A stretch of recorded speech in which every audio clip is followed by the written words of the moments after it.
Sejam bem-vindos a mais um episódio de Conversas Farpadas. Hoje vamos falar de diferentes regimes políticos. Regimes que já existiram, regimes que ainda existem, regimes que existem de uma forma que parece ser outra coisa. Eu vou começar por citar aqui Aristóteles para início de conversa. Então, o filósofo grego Aristóteles dizia que havia seis formas de governo: três legítimas e três ilegítimas. As legítimas eram a monarquia, a aristocracia e democracia. As ilegítimas eram a tirania, a oligarquia e a demagogia. Hoje, mais do que nunca, fala-se muito da demagogia, do populismo e vários destes conceitos. Muitas das pessoas aplicam os conceitos de forma errada ou de forma descontextualizada, e a verdade é que eu acho que era importante nós começarmos aqui por chamar as coisas pelos nomes, e com base neste pensamento de Aristóteles, eu vou já passar aqui ao David e vou perguntar qual é o regime mais próximo da maioria dos países europeus. Bem, eu diria que seria um regime republicano barra democrático. Ah, Portanto, é preciso dizer que essa questão é um bocadinho complicada, porque há níveis de democracia, também é preciso dizer isso. Mas eu arriscaria de facto isso, porque a maioria dos regimes após o século XIX vai todo desembarcar por vários tipos de regime. A maioria deles vai adotar uma matriz republicana em qualquer uma das suas facetas, quer seja oligarca, quer seja democrática, quer seja autoritária.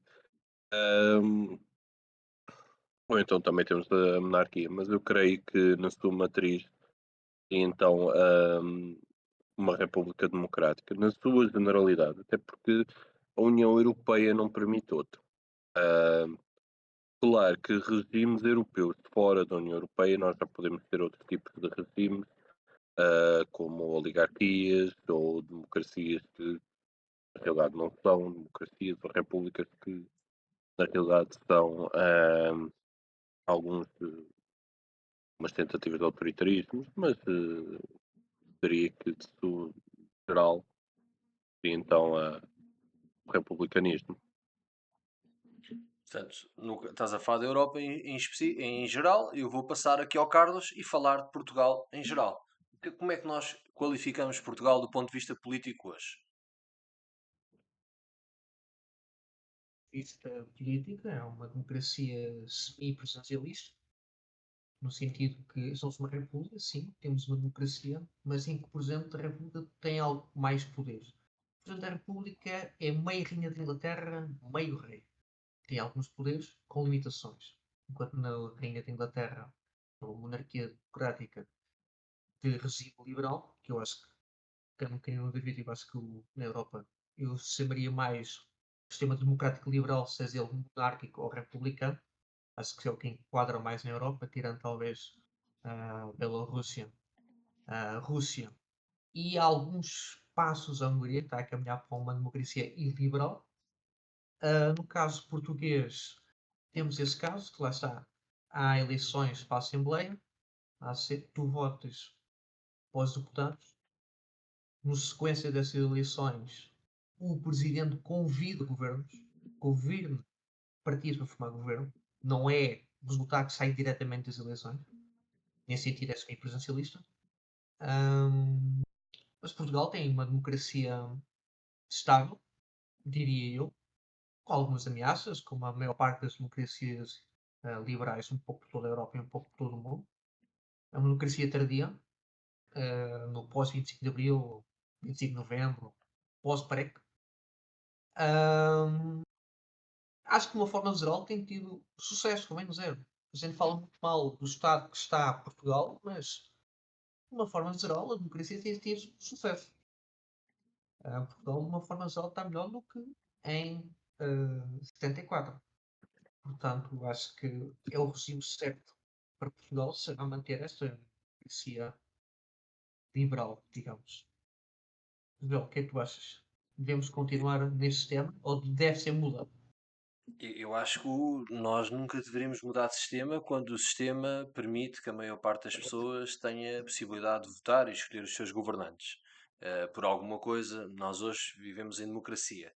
A questão é esta. A questão principal é: será que todos os países que dizem que são democracia são mesmo? Porque se nós pensarmos durante muito tempo, e se pensarmos que as democracias populares do tempo da União Soviética, eles consideravam-se democracias. Tinham um único partido, não havia possibilidade de haver outros partidos, havia um Estado centralizador que controlava tudo, mas eles acreditavam que aquilo era a democracia. E nós hoje temos alguns países que são ditaduras, temos países que são democracias com aspas, que acreditam que são democracia. E nós vivemos num Estado democrático, embora, de certa forma, muitas vezes de forma tendenciosa, controlado pela União Europeia, e até em questão de liberdade, vocês tentarem publicar alguma coisa no Twitter, em algumas redes sociais, às vezes tem lá se a informação pode ser publicada dentro do espaço da União Europeia, não sei se alguma vez repararam nisso, mas há também essa questão. Portanto, nós, de certa forma, temos sempre aqui algumas limitações. Há sempre limitações, nós não podemos estar aqui a dizer que é totalmente livre e, às vezes, em situações extraordinárias, como foi o caso da pandemia, algumas das nossas liberdades foram retiradas. Nós compreendemos, na sua maioria, que nem todos fomos para a rua protestar, não é? Mas houve quem fosse, mas as liberdades foram retiradas. Portanto, mesmo nas democracias, há algo muito frágil que de um momento para o outro nos pode transformar numa democracia ad eterno sob o mesmo líder. E nós temos o exemplo, por exemplo, de um país em guerra. Um país em guerra, as eleições são canceladas e de repente não há democracia. Por exemplo. Ou seja, eu acho que é interessante nós também analisarmos isso. E eu lançava já aqui uma pergunta muito interessante que é, ou não, que é qual é a diferença entre viver numa democracia como nós vivemos, em que existem grupos de interesse, os parceiros sociais, os mais poderosos, os mais influentes, qual é a diferença entre este tipo de democracia, em que há, portanto, umas elites que dominam, e, por exemplo, uma aristocracia ou uma oligarquia? Qual é a diferença, Carlos, entre viver num Estado em que os parceiros sociais têm uma grande influência ou viver numa oligarquia ou naquilo que é, portanto, uma aristocracia em que há na mesma, portanto, uma elite que está ao poder? Bom, antes de mais, parafraseando um bocadinho Luís Soares, a democracia é o melhor regime que há. Mesmo uma democracia incompleta e uma democracia com um defeito é melhor do que uma não democracia. Queria Não começar foi por isso que eu aí. perguntei, atenção. Sim, eu sei. Se eu estou a dizer, estou a dar aqui um Sim, sim, sim, contexto. sim. Ah, a diferença, por exemplo, dando o exemplo da Rússia, muitas vezes é apontado como uma democracia Com de aspas, não é? gestão, como, sim, com aspas, que é muitas vezes apontam como um exemplo de uma oligarquia. Então, um conjunto muito limitado de poderes que controlam-nos. E controlam-nos sem controle político. Daí ser a chamada oligarquia. Exemplos aqui na Europa, realmente, talvez o que E, venha e à tu acredi- cabeça seja e, mesmo a própria Rússia. e tu acreditas mesmo nisso? Acreditas mesmo que é uma aristocracia, uma oligarquia que controla realmente o poder político? Ou achas que o poder político consegue, de certa forma, manter todos esses oligarcas sob o domínio de um objetivo em comum? É que, por vezes, há as duas narrativas. A Complicado. narrativa que, de facto, há um Vai. poder político Sim, que tem sim, tudo sim. sob domínio, ou não. Nós podemos ter Mas até os vai depender dois, também. Sim. nós podemos ter até os dois, aliás, no caso da Rússia, desculpa estar a cortar um bocado, Claro, não. mas Força, no é para isso que caso, cá estamos. mas no caso da Rússia, curiosamente é isso que aconteceu. Numa fase inicial eram os oligarcas que mandavam na Rússia. Nos anos 90, sobretudo, não é? Quando, exatamente, depois eles substituem por Putin. A partir daí pensavam que ia ser um fantoche e aquilo que Putin vai é começa a ele a substituir os oligarcas. Portanto, podemos ter até na Rússia, que é um país, em que nós assistimos a uma oligarquia em que essas duas realidades aconteceram. Que é curioso. Claro, ou seja, mas Nós a Eu minha temos- pergunta era mesmo tentava. nesse sentido. Era no sentido, Hum. primeiro, até que ponto é que esta ideia, muitas vezes usa-se a palavra oligarquia quase como se fosse exclusivo, durante muito tempo, quase que era exclusivo do leste da Europa. Muitos países da Europa Hum. associava-se à oligarquia, a Ucrânia, a Bielorrússia, a Rússia, portanto, eram associados a oligarcas que dominavam todas essas zonas. A questão é se também nos países latinos, também em Portugal, também em Itália, também em Inglaterra, não há grandes empresas, não há grandes multinacionais, não há grandes grupos de interesse que estão também ligados e associados ao poder político. Ou seja, este conceito de oligarquia é assim tão exclusivo do leste da Europa ou é um conceito um bocado universal e que também nos toca naquilo que diz respeito ao nosso sistema?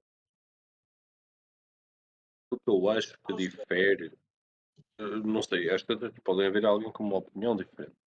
O que eu acho que difere é no acesso ao cargo público. Ou seja, enquanto na oligarquia aquilo tu assistes uma submissão do cargo público ao oligarca, ou aos oligarcas, ou aos grupos de interesse, numa democracia a partir não tens. Tens esses grupos de interesse, pá, tens lobbies, vais ter lobbies. Era exatamente aí que eu queria Ahm, chegar, aos lobbies. Todos os países têm lobbies, logo todos exatamente, os países têm grupos de interesse, sim. exatamente. E atenção, há lobbies que alguns até estendem-se mais que um país.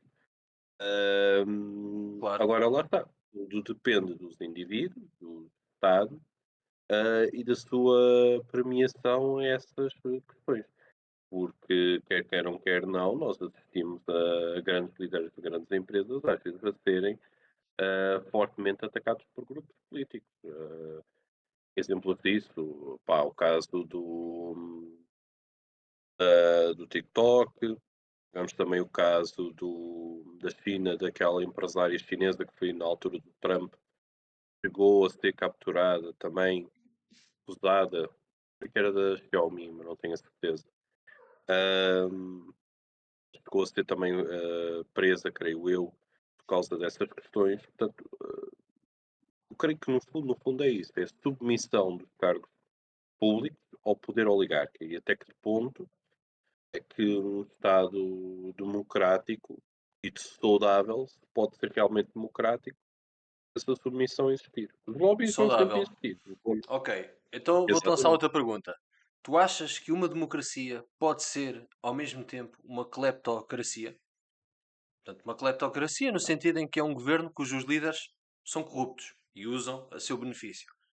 Na maior parte das Não. vezes em que nós. Então tu achas que é impossível. Portanto, um país que tem corrupção é uma democracia, apesar de ser corrupta. Não é considerado cleptocracia. É isso que eu estou a tentar perceber. Onde é que há a linha em que a gente separa os dois? Uma democracia é assim, corrupção é difícil de julgar. E é muito difícil de combater. Agora, o que é que separa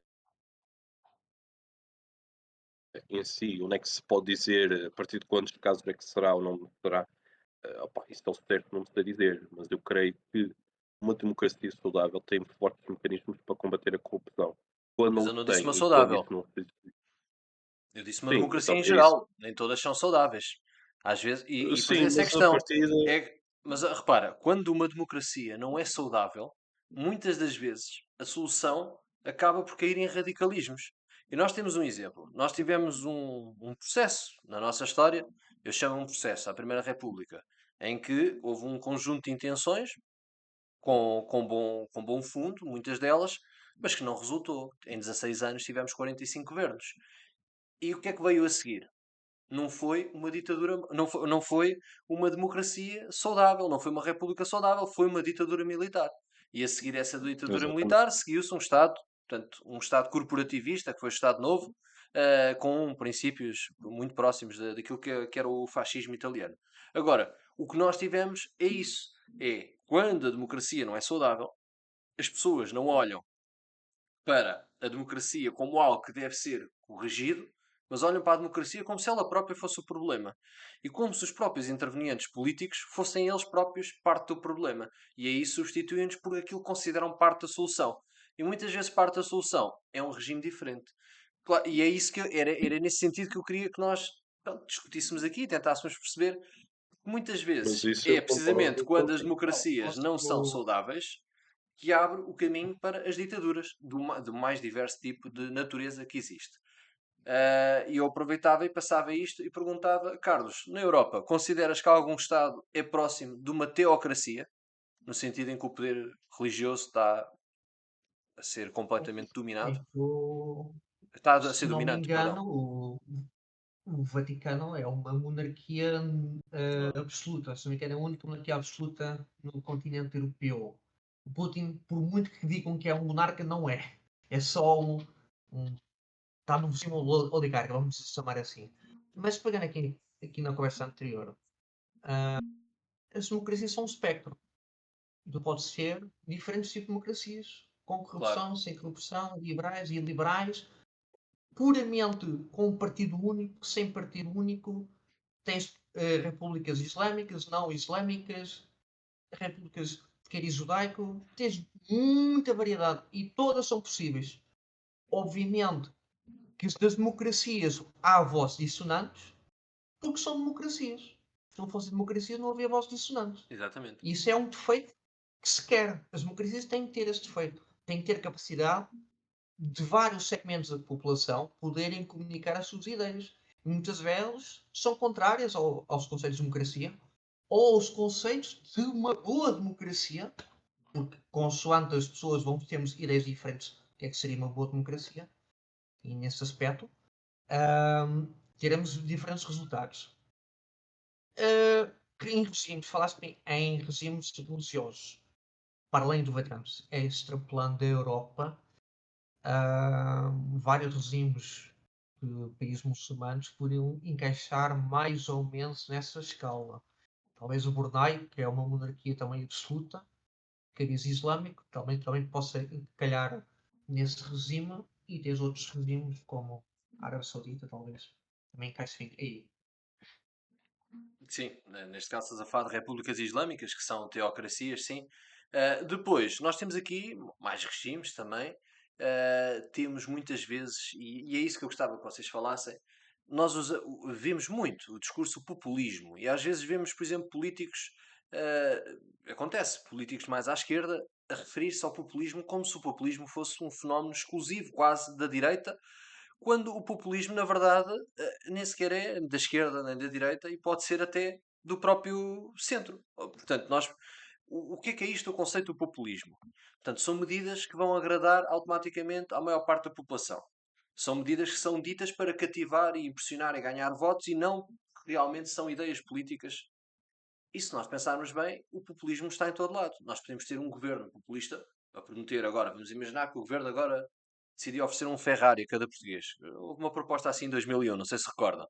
Houve um candidato que dizia que ia oferecer um Ferrari a cada português. Agora surgiu. Isto era o quê? Isto era populismo. E o populismo não tem necessariamente de ser de direita ou de esquerda. Há uma tentativa e há uma narrativa de tentar quase que empurrar o populismo para a direita e a extrema-direita como se fosse a única ideia populista, quando eu bem me recordo, nos tempos da Troika e nos tempos da austeridade, nós tínhamos à extrema-esquerda, por exemplo, pessoas que diziam a dívida nós não pagamos. Que era uma ideia populista, do facto de nós não vamos pagar, vamos viver muito melhor. Portanto, o populismo muitas vezes acho que é saco de pancada. É um saco de pancada que é mandado para a direita pela esquerda e é mandado para a esquerda pela direita. E eu tenho aqui o Carlos, que é da área da política, portanto, a sua formação, não é? De relações internacionais, e certamente é a pessoa indicada para nos explicar, de uma vez por todas, o que é o populismo e se esta ideia que eu estou aqui a elencar de não ser de direita nem de esquerda, se faz sentido ou se de facto o populismo está ligado a uma corrente ideológica em que há a esquerda populista ou a direita populista e tem, portanto, o monopólio do populismo. Carlos, o que é que achas disto? Eu não vou tentar entrar muito em teoria, vou tentar deixar esse tipo de discurso temos tido bastante simples e aberto a toda a gente e fácil de entender a todos. Sim, concordo contigo, no sentido que o populismo, pode haver populismo de esquerda ou de direita. A associação que muitas vezes faz a direita tem a ver com o sucesso do populismo de direita, que historicamente levou a muitos regimes que mais tarde se viraram não democracias, e na atualidade o crescimento da direita e da extrema-direita leva a que as fações de esquerda tenham-se a aproveitar isso e volto a dizer, veio o papel do populismo de direita. Vejam o que já aconteceu no passado. Acho que é uma tentativa, lá está, de querer colar o que aconteceu no passado ao que está a acontecer agora. E é uma forma da esquerda não se ter que se fazer um auto-reconhecimento do que acertou e do que falhou nos últimos tempos. Mas é que a esquerda teve muito tempo no poder na Europa e teve muito tempo na Áustria Pública, na frente. O governo socialista em Portugal, o Partido Socialista em Portugal, acho que é o partido que teve mais tempo no poder, se a memória não falha. E os partidos de esquerda, alguns não estão a fazer essa análise crítica e é mais fácil pôr um rótulo no adversário e pô-los todos lá dentro e dizer que são todos extrema-direita e são todos populistas. Eu lembro de estar na faculdade e tinha colegas que nos diziam assim: o CDS, esse partido populista e fascista. E eu dizia, Mas se não calhar digas foi isso, confusão amigo. com o Mas Partido não, Popular, não é? Se calhar confundiram popular com populista. talvez, quer dizer, na altura, isso em 2010, chamar ao CDS um partido fascista populista, olha-nos Deus, quer dizer, eu dizia assim, isso é a história do lobo. Um dia quando lá chegaram um verdadeiro partido populista e fascista, vocês andaram a vida toda a chamar os outros fascistas, ninguém vai vos acreditar. E acho que poderá estar isso a acontecer na Europa, que andarmos de muito tempo a falar dos, olha, veio o populismo, veio o fascismo, e o populismo é só É, de é. direita. Mas, Carlos, eu não sei se concordas comigo, mas há hoje uma facilidade muito grande em atribuir um rótulo errado. Nós, por exemplo, temos um partido que seja um bocado de direita mais conservadora, mais autoritária, e dizemos logo que é extrema-direita. Temos um partido que é de uma esquerda mais ecológica, mais progressista, dizemos logo que é extrema-esquerda. Portanto, nós muitas vezes, e a verdadeira extrema-esquerda e a verdadeira extrema-direita, digamos assim, o mais à esquerda e o mais à direita, existem. Não está muitas vezes nos parlamentos, mas existem. As ideias estão lá. E nós muitas vezes temos a tendência de apontar o dedo e dizer não, isto é que é o extrema-direita, aquilo é que é o extrema-esquerda, e depois, quer dizer, chegamos ao ridículo, é como tu disseste, quer dizer, o CDS já era apelidado de quase fascista, quase de populista, e depois é assim, além do populismo há outra palavra, e voltamos ao Aristóteles aqui no início da conversa, que é a questão do demagogo. O que é isto do demagogo? Também se fala muitas vezes esta expressão, e muitas vezes é o populismo e a demagogia. Temos que combater o populismo e a demagogia. E muitas vezes, ao mesmo tempo que se está a dizer isto, está-se a ser populista e demagogo na frase. A pessoa está a dizer que vai combater o populismo e a demagogia, e está a ser demagogo no sentido em que tu nunca vais combater ideias. Só há uma forma de tu combateres ideias. É em ditadura. Em ditadura é que tu vais combater uma ideia e vais acabar com ela. Porque em política e em democracia tu não combates ideias. Tu discutes ideias. Portanto, tu podes dizer, eu não concordo com esta ideia, tenho uma ideia diferente. Mas tu nunca vais acabar com aquela ideia contrária à tua.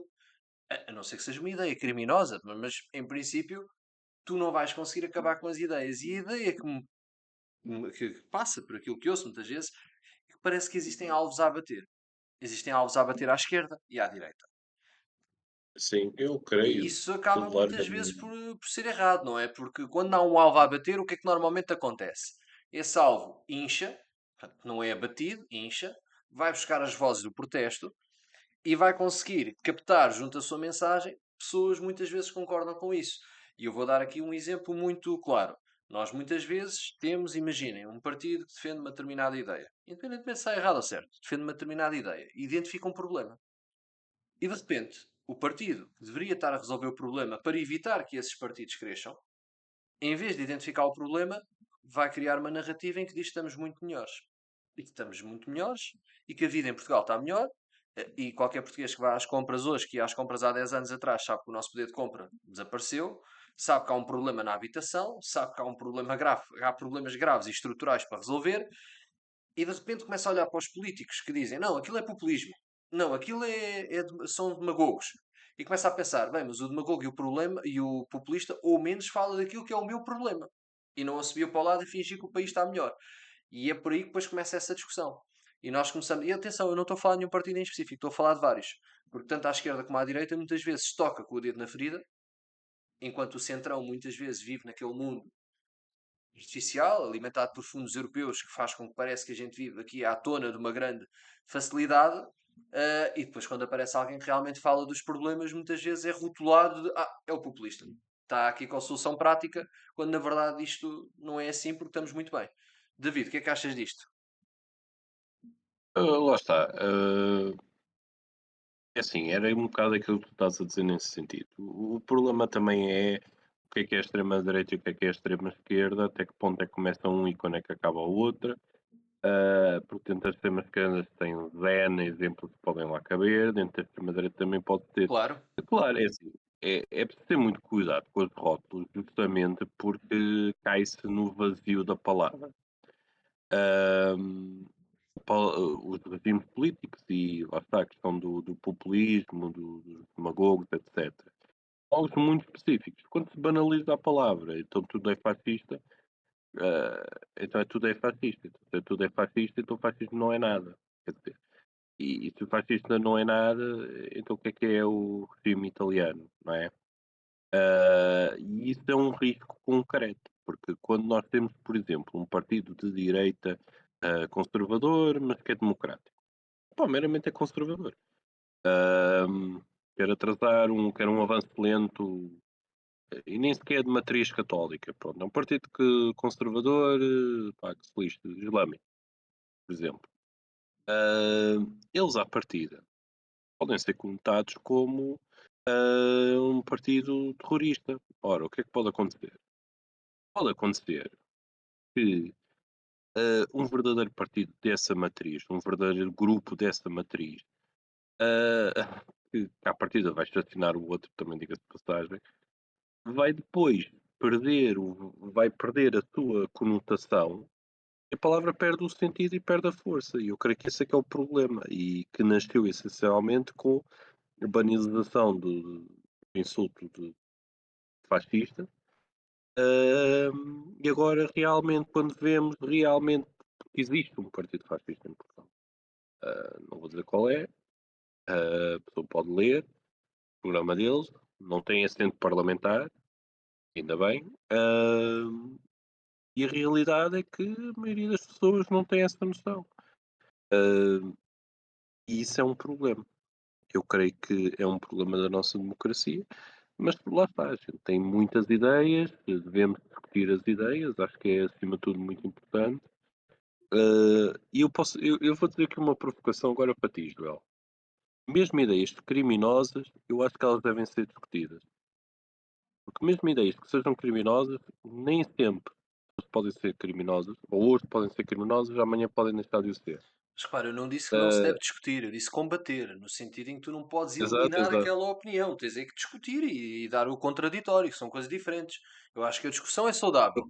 O combate, a palavra combate, quando estamos a falar de ideias, é que eu acho que já nos remete quase para uma ideia quase de sovietização, de eliminar completamente aquilo que é contra a revolução. Portanto, é já quase uma ideia contra-revolucionária, não é? Portanto, a revolução tem que acontecer, tu és contra a revolução, tu és um reacionário, tens que ser eliminado. É um Acho que bocado essa ideia, sim.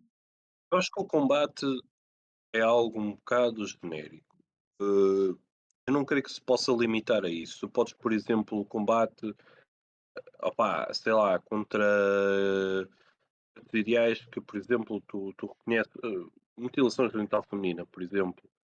Portanto, são ideais religiosos, culturais e concretos em que, por exemplo, quem os faz e quem os pratica defende aquilo. Acho que aqui nenhum europeu normal, na sua faculdade, no seu plano de direito, vai pensar: epá, eu faria uma coisa dessas, nunca foi na vida. Daqui a 10 anos vamos ver Portanto, se isto até ainda faz sentido. Vamos ver acho daqui que a 10 sim, anos meu. essa discussão. Vamos ver daqui a Zé, 10 anos. Zé, eu acho que já existe. Afinal de Claro, contas, na claro. Constituição Sueca já há atos de federalismo Existe, e Portugal tem e Claro, é problemas claro. com homens, isso. não é necessariamente mulheres. Portanto, isso já existe, Sim, tecnicamente. sim. E há pessoas que defendem, portanto. Ah, Agora mas lá já agora, está. o que estou a falar, hum, força, David. Para concluir mesmo, acho que há ideias que de facto devem ser combatidas. Há questões questões de Civilização, pronto. civilização, exatamente, que têm que de facto ser defendidas e devem ser reforçadas. Por exemplo, a perder direitos humanos, perder direitos fundamentais, liberdade de expressão, a liberdade de voto, etc, etc. São direitos que devem ser defendidos. E qualquer ataque a esses direitos deve ser combatido. Agora, lá está, quando falamos de outras questões, opá, opiniões económicas, completamente diferente. E isso, por amor de Deus, cada um tem a sua, Claro, claro. deve achar que o país deve ser governado de uma maneira ou de outra. Isso, pá, cada um é que acha e o resultado é ver-se sempre no final das eleições. Eu não sei, estavas a dizer, Carlos, desculpa. Eu só ia acrescentar que as democracias, ao contrário de formas não liberais, fazem o combate pela educação. Ou, idealmente, fariam pela educação, dando mais conhecimento aos cidadãos e depois o cidadão, no final do seu processo de educação, toma as suas decisões e é livre para tomar as suas posições. E o debate de ideias é ser feito, lá está, por diálogo. já dizia, penso que era essa declaração que dizia que a melhor forma de acabar com o anarquista é deixá-los falar. E é isso mesmo. Se faço aqui uma questão. Deverá a democracia, Zoelo, dar liberdade aos não democráticos, a quem defende o fim da democracia? Eu acho que sim. Por muito irónico que isto pareça, eu acho que sim, porque a democracia é o regime que deixa todos falar. Inclusive é aqueles que querem acabar com ela, para perceberem que só nela é que eles podem falar livremente. E é isso que é a ironia de todas estas questões. É que muitas vezes nós vemos Estados que não são democráticos, e nesses Estados que não são democráticos, e vamos dar um exemplo, vamos falar aqui de uma monarquia muito clássica, a monarquia mais falada nos últimos tempos, a Coreia do Norte. E não me venham dizer que não é uma monarquia, porque já vai na terceira geração. Portanto, certamente que se alguém quiser agora ir fazer um trabalho de pesquisa, de investigação, uma biblioteca e tentar ir buscar um livro com uma fonte de um historiador português de direita e com um historiador português de esquerda para ver um pouco da história de Portugal, dificilmente irá encontrar, não é? Portanto, dificilmente irá conseguir ver o que se passa. Ou se alguém quiser ir ver o que é um debate sobre o que é que um candidato pode dizer e o que é que outro pode dizer, eh, haverá aqui alguma dificuldade. Nas democracias, não. E nas democracias nós temos uma vantagem muito boa, que é quando as coisas estão a correr mal, vai-se votar e vota-se noutro. É simples.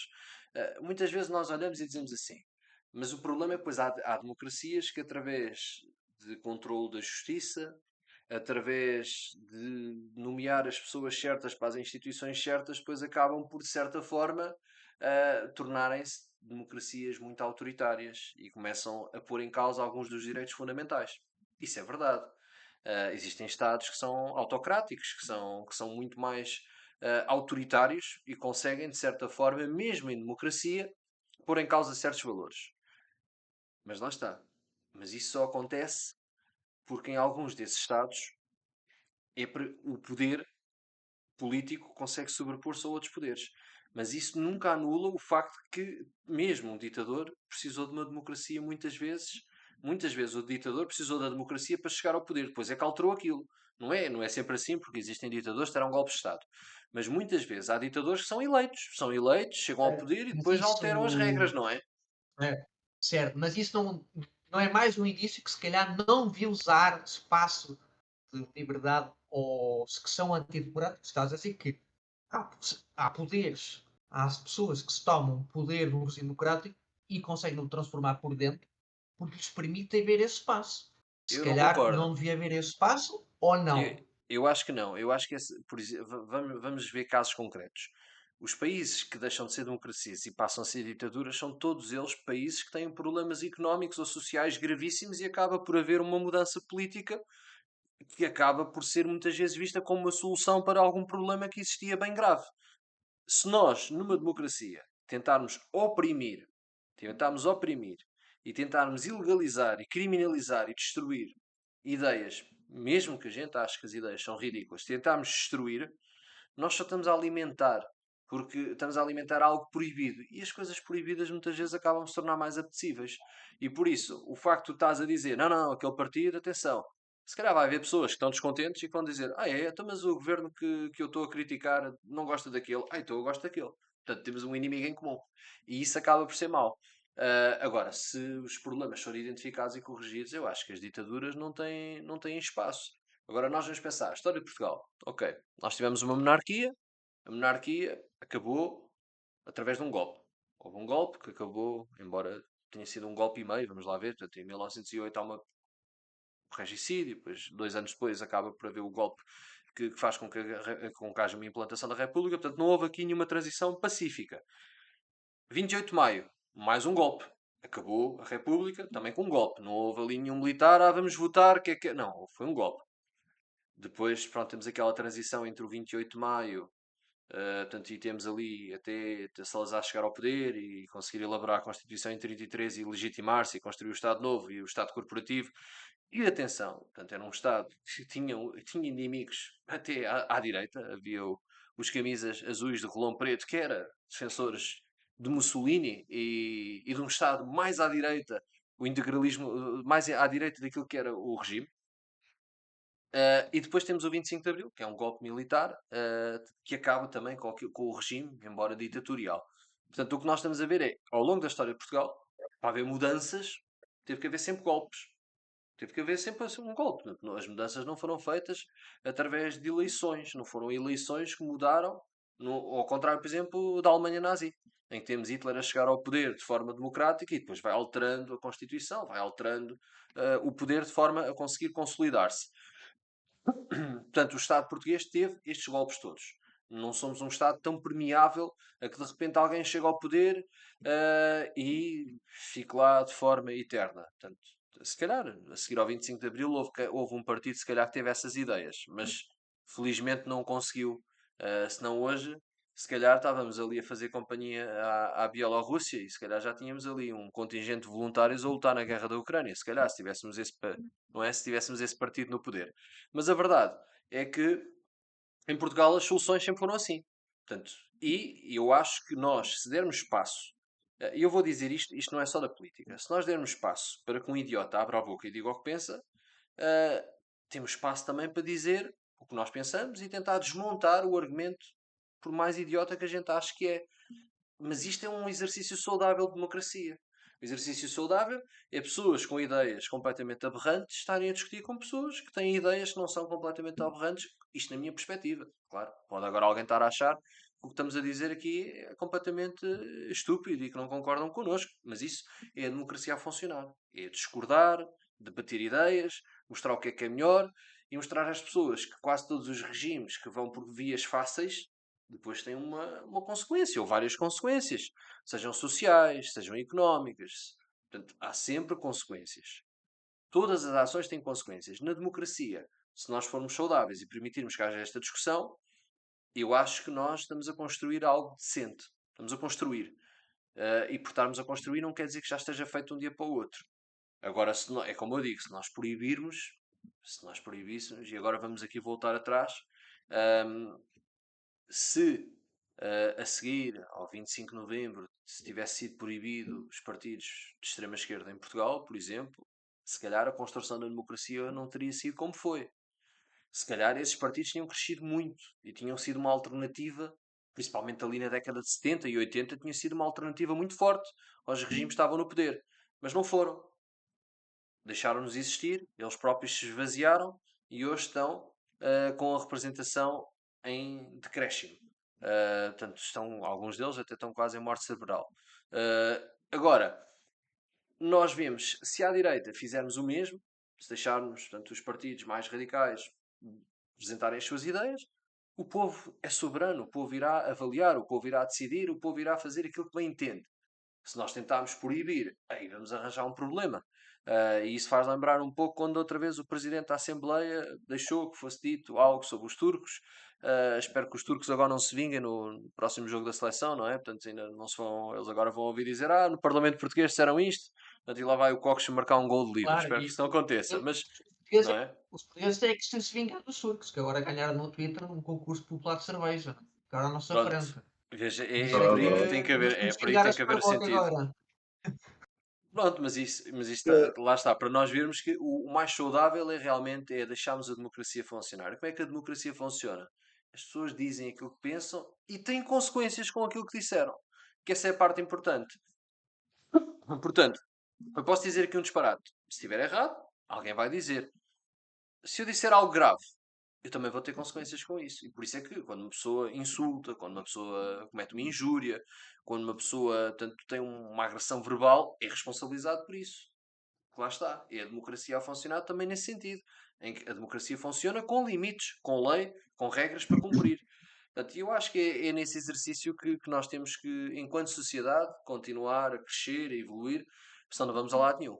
Se é para limitar, se é para limitar, continuávamos no Estado Novo, não íamos para uma democracia, não é? Portanto, se é para limitar, para isso tínhamos um partido, ganhava sempre, não é? Portanto, o partido único que tem essa característica, e pronto. E se nós hoje somos uma democracia, democracia, se calhar para alguns um protetorado, somos um protetorado da União Europeia, mas a verdade é que se nós somos uma democracia hoje, é para agir de forma democrática e aceitar todas estas ideias e depois discuti-las. Portanto, e não combatê-las ou exterminá-las, discuti-las.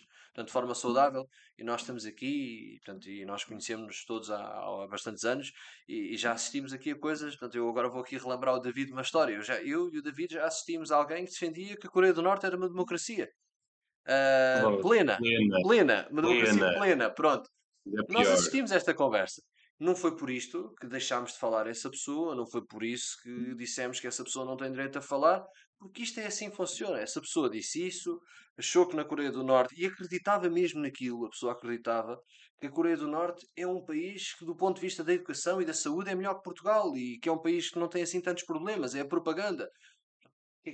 Agora, nós não podemos silenciar essas pessoas. Temos que permitir que essas pessoas tenham essa opinião. As pessoas têm todas o direito a ter a sua opinião, mesmo que estejam erradas. Eu- Como é que as opiniões erradas se combatem? Olhem, eu aconselho a ler mais, a estudar mais, a pesquisar, a informar nos sites certos e não na propaganda do Comitê Central. Portanto, é tentar ver um pouco mais como é que podem aprender.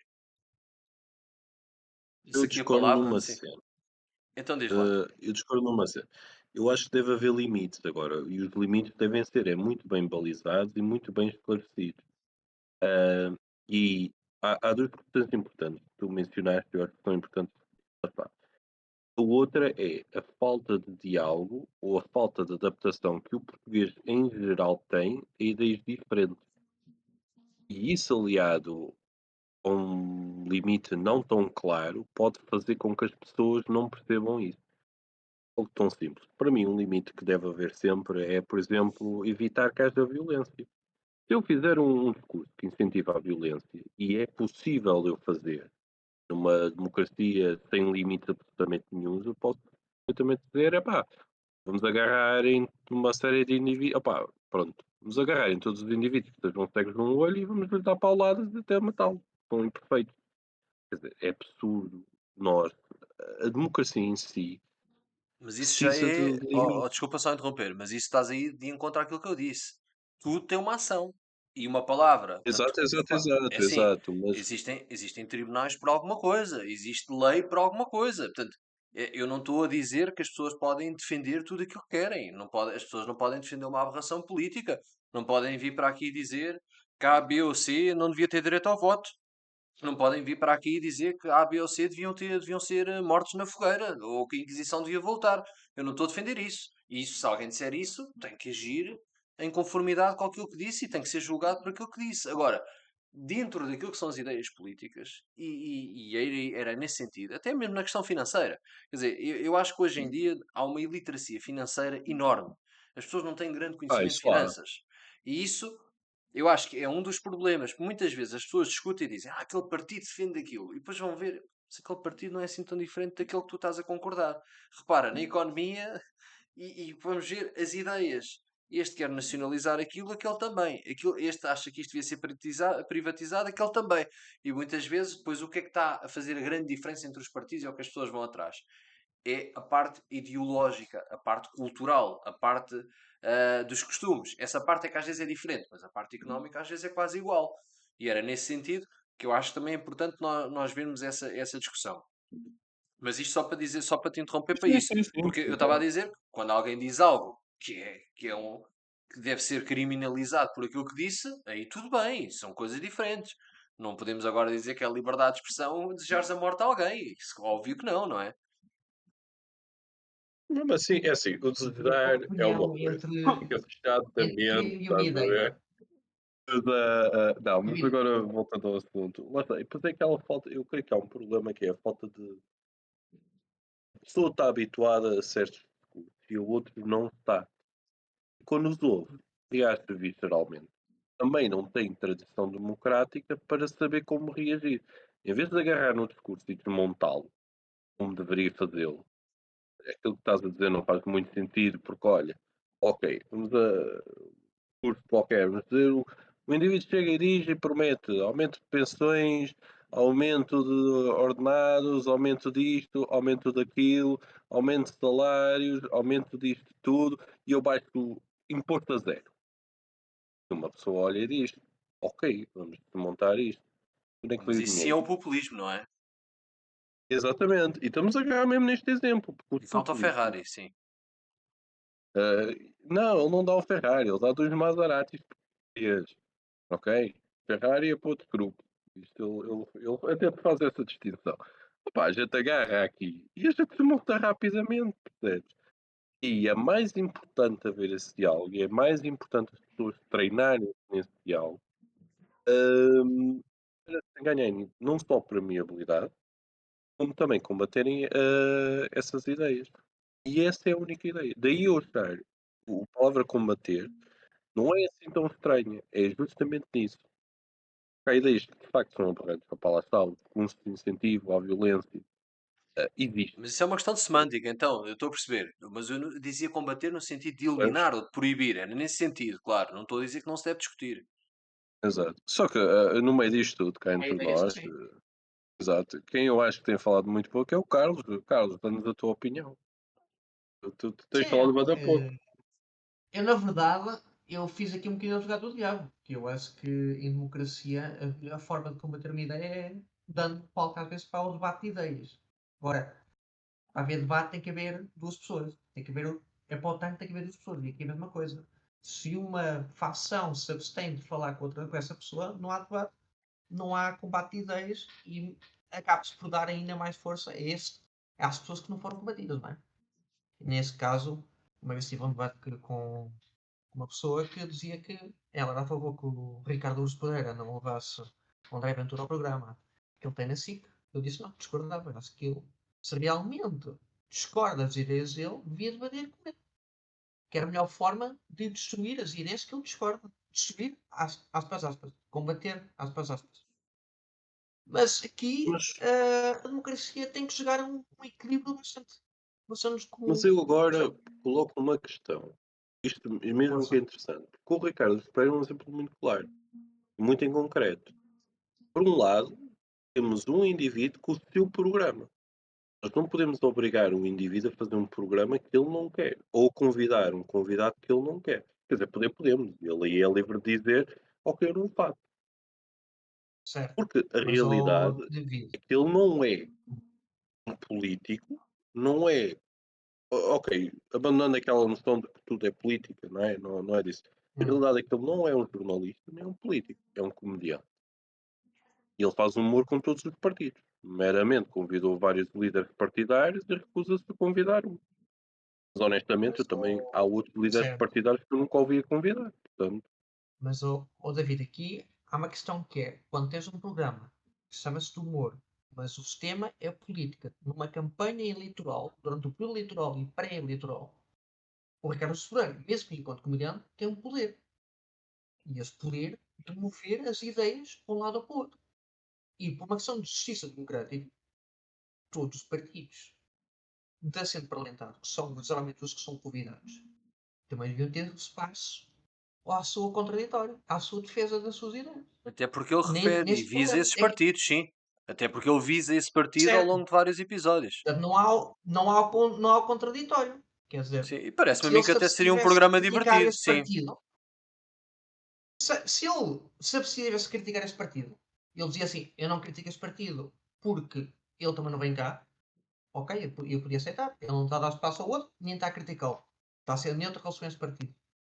Mas a partir do momento que o espaço eleitoral ele dá espaço a partidos, seria mais ou menos equilibrado que ele se convidasse os mesmos nas mesmas situações. Eu acho isso mais ou menos equilibrado. Embora seja um programa de humor, mas é humor Claro. político. Se um programa de humor sobre tudo o resto e tivesse uma pequena laxa de política, ok, não, mas aquilo é um partido puramente a falar sobre política, embora com um crise humorístico. O Daily Show na América vinha tanto os democratas e os republicanos lá ao partido. Embora quem estivesse à frente do programa, eu estou a falar do Jon Stewart, nesse caso, ele tinha uma visão clara e sabia que ele defendia. E ele citava pessoas de todo o quadro político. E acho que o Ricardo Fazer nesse recinto devia ser o mesmo. Não é? É por aí que eu acho. Estou a dar esse exemplo porque eu já tive esse debate uma vez. Ah, eu creio que o mas problema aqui, aqui é o facto de ele ser um líder da opinião. Ou seja, o facto de ele ser capaz de mobilizar pessoas num sentido de voto. E isso também é uma característica muito portuguesa, que é, opá, a gente mais depressa vota num gajo que nos faz rir do que noutra pessoa qualquer. Mas E a olha que isso não é realidade é essa, português, isso é hoje mesmo. Olha que eu acho que isso é mesmo algo em termos internacionais que acontece.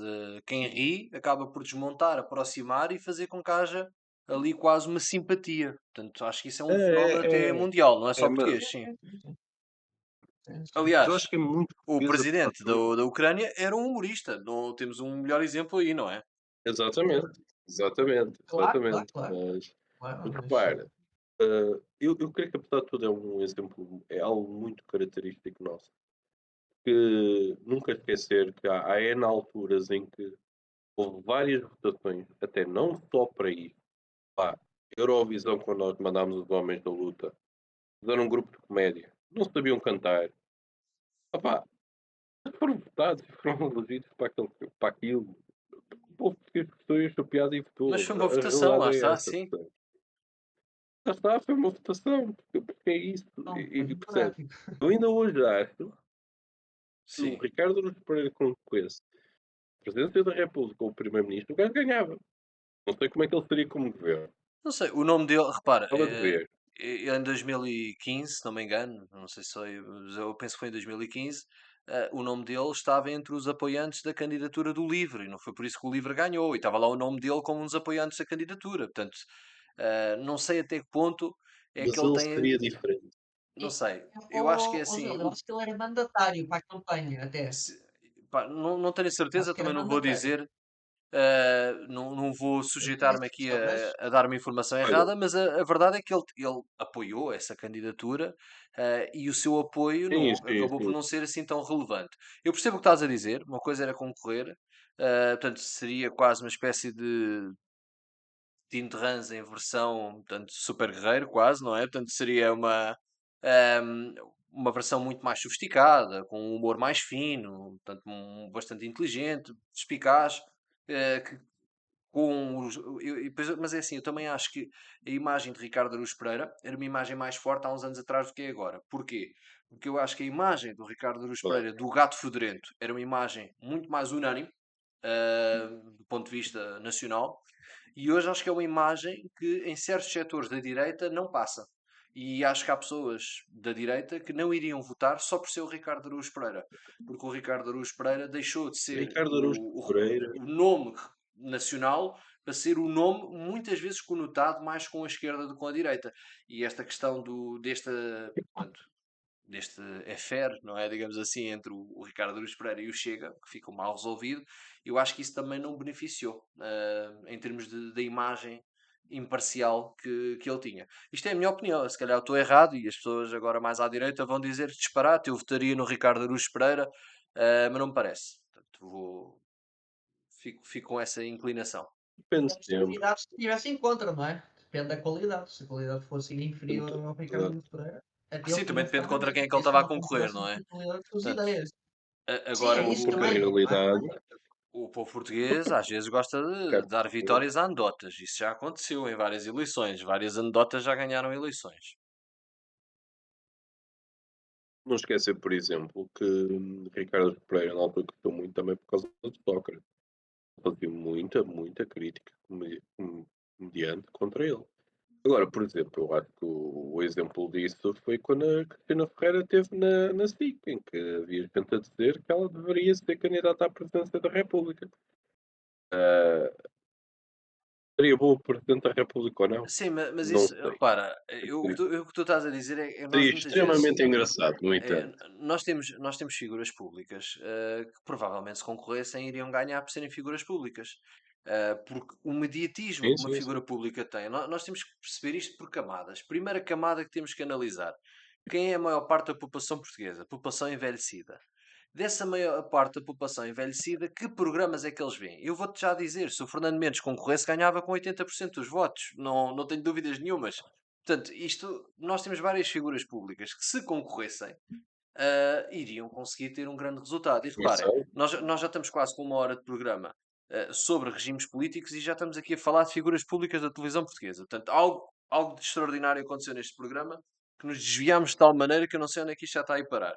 Mas isto só para concluir o raciocínio do que eu estava a dizer, acho que se nós virmos estas camadas e percebermos por etapas o que é que poderá ser aliciante para ganhar um voto ou não, claro que sendo um povo mais envelhecido, indo buscando alguém que faz parte daquilo que é a sua rotina diária, que todos os dias na televisão entra pela televisão e diz qualquer coisa, é a mesma coisa que há uns tempos atrás alguém que sugeria livros ao domingo à noite, de repente concorrer para Presidente da República. As pessoas já conheciam aquela figura, já se identificavam. Portanto, eu acho que existem várias figuras em Portugal. Tu deste aqui um ou dois exemplos, portanto, já falámos aqui de alguns. Se de repente aparecessem e concorressem, as pessoas iam simpatizar. E iam simpatizar precisamente pela figura que é. E atenção, e já não estou a falar só de declarar apoio, porque, por exemplo, ainda há pouco tempo vi, estava a ler e encontrei que quando Cavaco Silva concorreu, o Eusébio veio apoiar Cavaco Silva. O Eusébio fez um vídeo de apoio a Cavaco Silva. Portanto, reparem, imaginem o que era hoje Cristiano Ronaldo fazer um vídeo de apoio a um candidato político. Será que tinha grande peso? Será que tinha grande relevância? Provavelmente tinha. Provavelmente tinha, porque existe sempre um setor da sociedade mais desligado que quando os seus ídolos falam, seguem os ídolos. E isso acontece muitas vezes também com essa população mais envelhecida que vê televisão.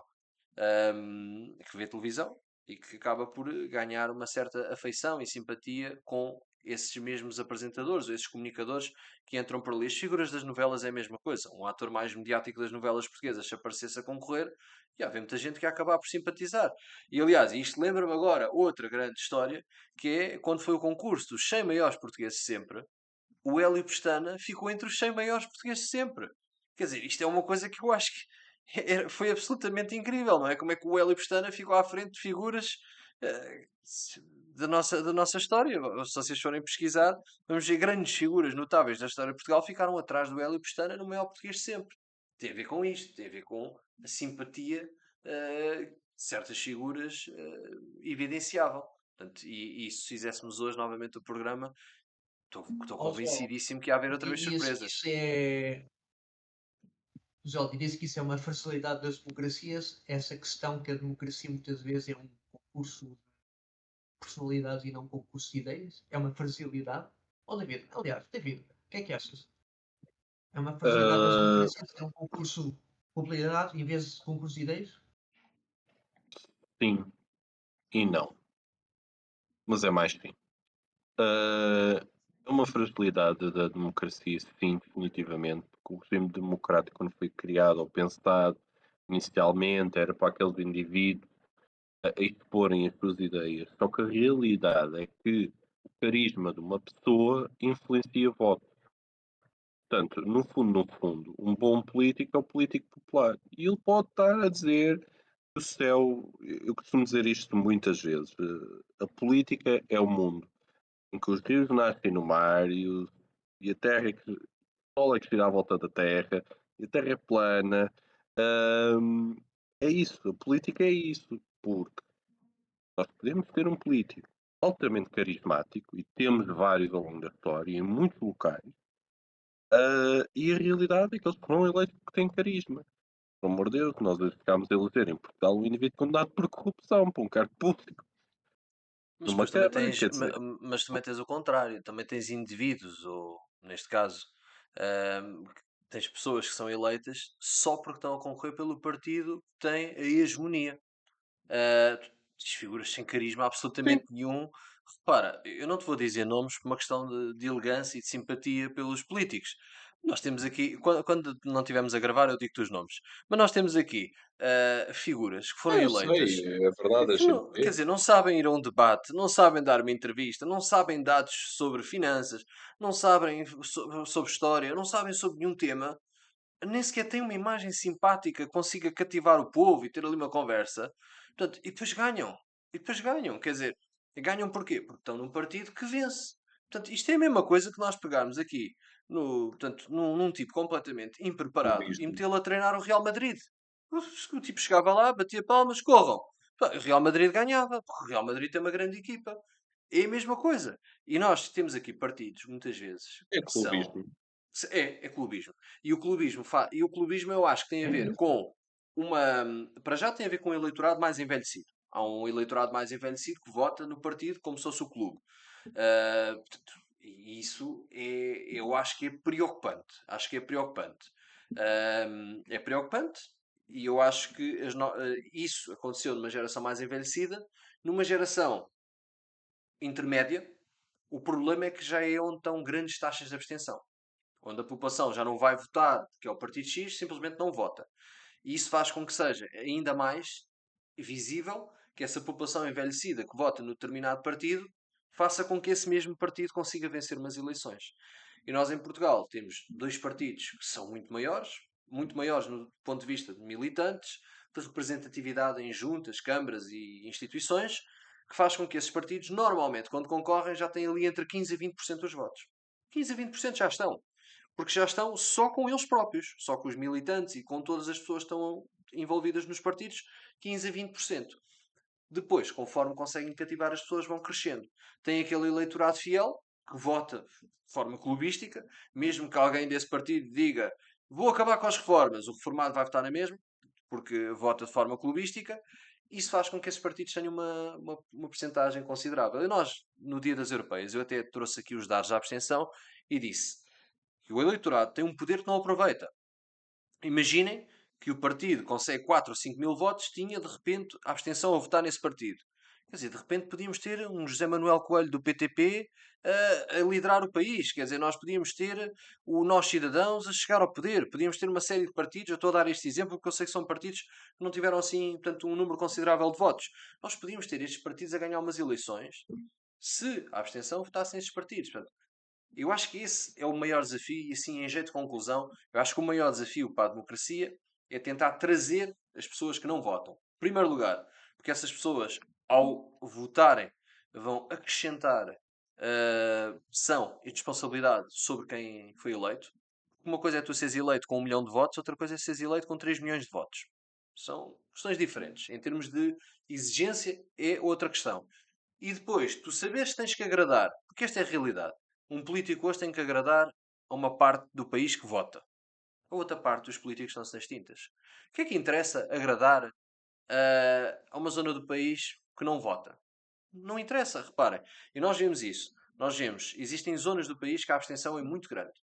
E que são zonas que já têm por si pouca população. E pouca representatividade no círculo eleitoral das legislativas. Os políticos aí não têm que se preocupar.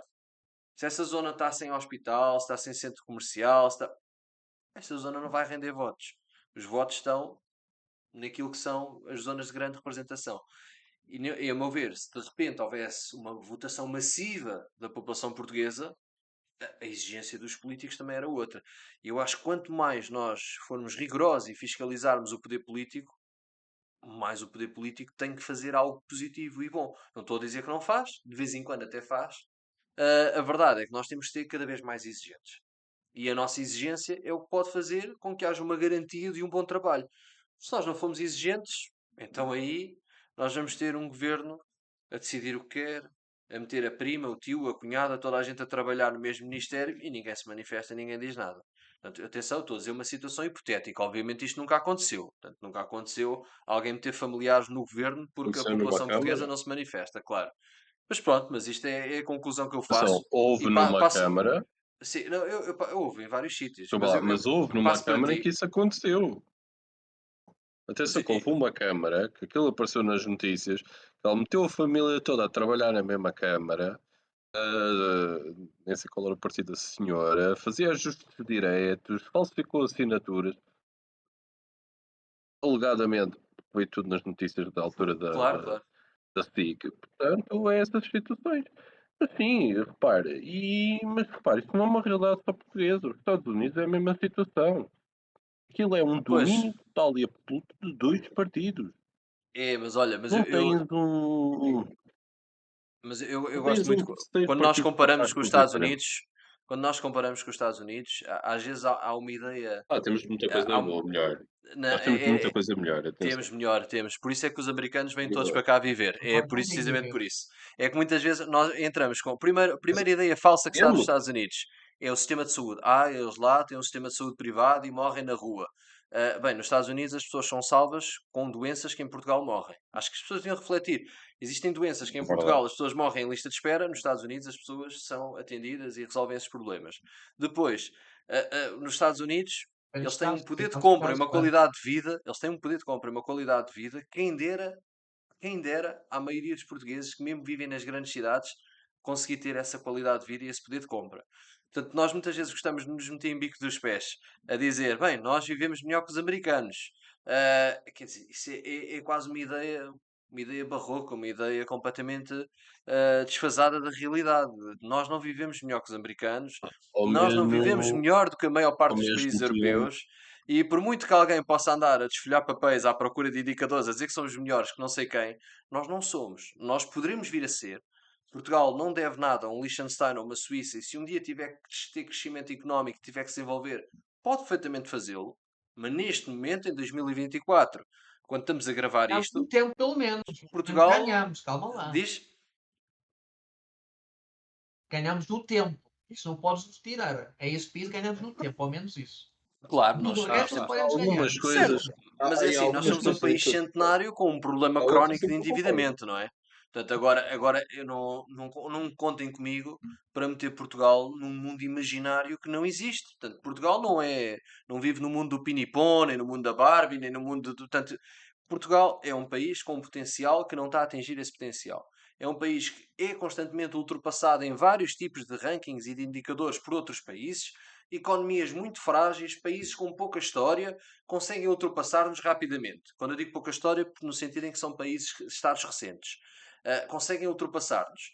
E se nós não fizermos nada, isto vai continuar, e acho que é importante nós modernizarmos e tentarmos travar isto. Bem, eu da minha parte eu passo a palavra aqui ao David, só para Atenção, concluir. não, eu só queria concluir. Quando tu estavas a dizer uma coisa, há uma cena que eu quero clarificar. Eu, quando estava a comprar com os Estados Unidos, é porque os Estados Unidos têm uma realidade igual à nossa, muito mais sólida também. Não é Não, só uma sim, realidade dos sim, Estados sim. Unidos, Sim, Grã-Bretanha dois também. partidos, Não sim. é comparar noutro sentido. Claro, claro. Mas repara, opá, há aspectos em que Portugal é melhor que os Estados Unidos, mas há muitos outros aspectos em que os Estados Unidos são melhores que nós. Eu volto a dizer, eu gostava de viver num país que tivesse a economia dos americanos, em que pudesse, por exemplo, com o meu curso eu Claro. poderia ser advogado, entre outras coisas. Seria interessante. Não creio que tivesse essa capacidade, mas pronto. Mas, por exemplo, há outras questões em que Portugal, de facto, é melhor. Quer dizer, os Estados Unidos está socialmente está completamente dilacerado. Tem uma crise horrível. Quer dizer, o poder político do Estado americano. Eu tenho um presidente que eu acho que é senil, já diz muito. O outro candidato também não é propriamente novo. Quer dizer, lá está. Também temos que ver que, lá está, eu acho que honestamente está-se mal em todo lado. Ah, mas em alguns países. Em alguns países vive-se muito bem. E se tiveres muito dinheiro e fores um príncipe da Arábia Saudita, aí vives do caraças. Aí estarás sempre bem, mas pronto. Menos que o resto chatei contigo. Aí, Vamos acabar em teocracias. Carlos, para concluir.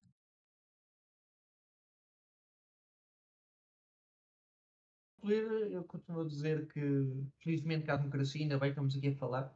É devido estamos a ver a democracia que podemos aqui falar. Temos de valorizar isso. Eu cá não trocava Portugal pela América, nem a lei da bala. Cá prefiro ainda o meu SNS com problemas do sistema aqui da América, que também tem os seus problemas. Não sou nenhum campeão que acho que Portugal é melhor que os outros, nem no futebol. A América tem muitos problemas. Até eu terminava com talvez que a América se calhar tem mais problemas de democracia do que nós. Como vocês já falaram, o David há o poder só de dois partidos. Se calhar tem um problema de lobby mais grave do que nós. Também aqui falas do excessivamente dos fascistas, lá falas excessivamente dos comunistas, tudo que é a esquerda é comunista. Portanto, também tem problemas como nós temos. O problema do jornalismo como contrapoder também é igual ou mais grave do que em Portugal.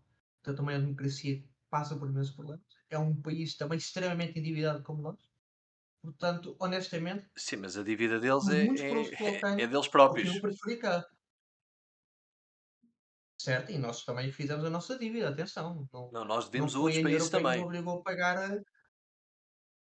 Certo, está mas bem, mas isso. fizemos dívida para Certo. contrair investimento cá. Atenção, calma lá. Mais ou E menos. isso também deve-se com a capacidade económica que a América tem, que nós não temos. Nós nunca tivemos uma banca necessariamente forte, ao contrário da América. A nossa banca sempre foi fraca. Já do tempo da monarquia, não é de agora. Mas, pronto, e para terminar, era mesmo isso. Ainda bem que vivemos uma democracia, estou contente com o regime que tenho. Algo pode ser melhorado, obviamente, ainda bem que posso partilhar aqui as minhas opiniões e temos de lutar pela democracia e este programa pode fazer parte disso. Pronto, e eu dou como Olha, eu só terminado queria este terminar com episódio. uma Ah, frase do afinal meu não, pai. afinal o David tem Sim, mais alguma coisa para dizer. sim. É uma frase que o meu pai diz, que eu acho que é muito gira, que é: democracia tem imensos defeitos, mas até agora não encontrei nada melhor que ela, portanto acho que é uma boa frase para fechar a minha participação aqui, Joel. Agora sim, pode terminar. Se bem que é uma frase com inspiração de Churchill, não é? Portanto, ainda há pouco falámos disso. Mas Sim. é muito parecida. Pronto, então Sim, vamos sim, sim. terminar. Para a semana, já sabem, terça-feira temos mais um episódio. Portanto, acompanhem-nos através do YouTube, subscrevam, partilhem os vídeos e continuem a ver com mais uns episódios e vamos de férias. Portanto, continuem atentos, portanto, para continuar a acompanhar-nos.